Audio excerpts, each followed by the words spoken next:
வணக்கம் வர்ஸ். நந்திதா சமையலரில் இன்றைக்கி என்ன செய்ய போகிறோம்னா பாசிப்பருப்பு சாம்பார் இட்லிக்கு செய்ய போகிறோம். காய்கறி இல்லாத நேரத்தில் டக்குன்னு ஒரு ரெசிபி செஞ்சுக்கலாம். இதில் ஒரு உலக்கு பாசிப்பருப்பு கழுவிட்டு வேக வச்சுக்கலாம். அடுப்பில் பருப்பு வேக வச்சாச்சுங்க. இப்போ பருப்போடு சேர்த்து கட் பண்ணி வச்ச 2 தக்காளி, 4 பச்சை மிளகாய், 3 வெங்காயம், பெரிய வெங்காயம் எல்லாம் போட்டு அதோட வேக வச்சிடலாம்.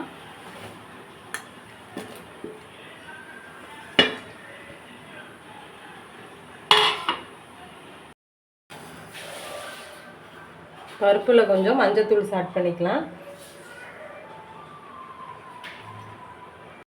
பருப்பு வெங்காயம் தக்காளிலாம் நல்லா வெந்துட்டுருக்குங்க. நல்லா வெந்து வரட்டும். பருப்பு வெங்காயம் தக்காளி பச்சை மிளகாலாம் வெந்துருச்சு. இப்போ அடுப்பு ஆஃப் பண்ணிக்கலாங்க. இப்போ கடைஞ்சிக்கலாங்க. தண்ணியெல்லாம் எடுத்தாச்சு.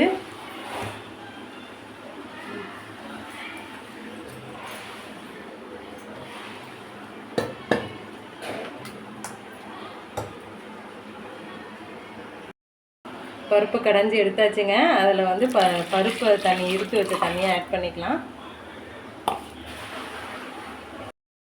இப்போ சாம்பார் தாளிச்சிக்கலாங்க. பேன் அடுப்பில் வச்சு அடுப்பு பற்ற வச்சுக்கலாம்.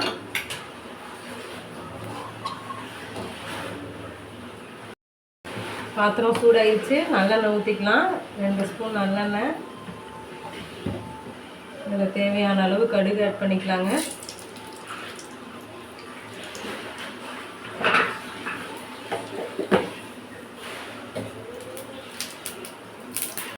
பொரிஞ்சிருச்சு. மிளகு ஜீரகம் ஆட் பண்ணிக்கலாங்க.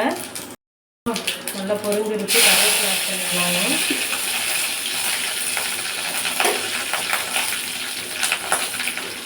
இப்போ கடைஞ்சி வச்சு பருப்பு ஆட் பண்ணிக்கலாம்.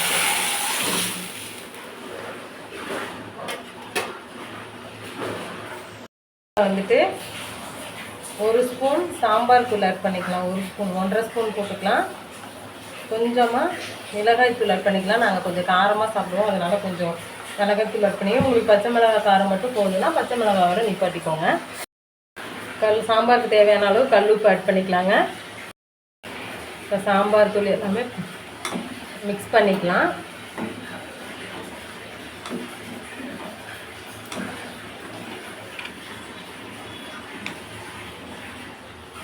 அதில் கொஞ்சம் பெருங்காயத்தூள் ஆட் பண்ணிக்கலாம்.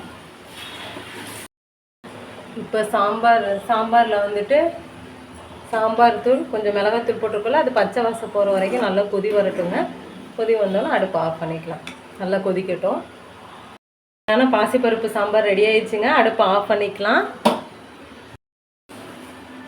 சாம்பார் ரெடி ஆயிடுச்சுங்க. இந்த வீடியோ பிடிச்சிருந்தா லைக் பண்ணுங்கள், ஷேர் பண்ணுங்கள், சப்ஸ்கிரைப் பண்ணுங்கள். மறக்காமல் பெல் ஐக்கானை கிளிக் பண்ணுங்கள். Thank you for watching.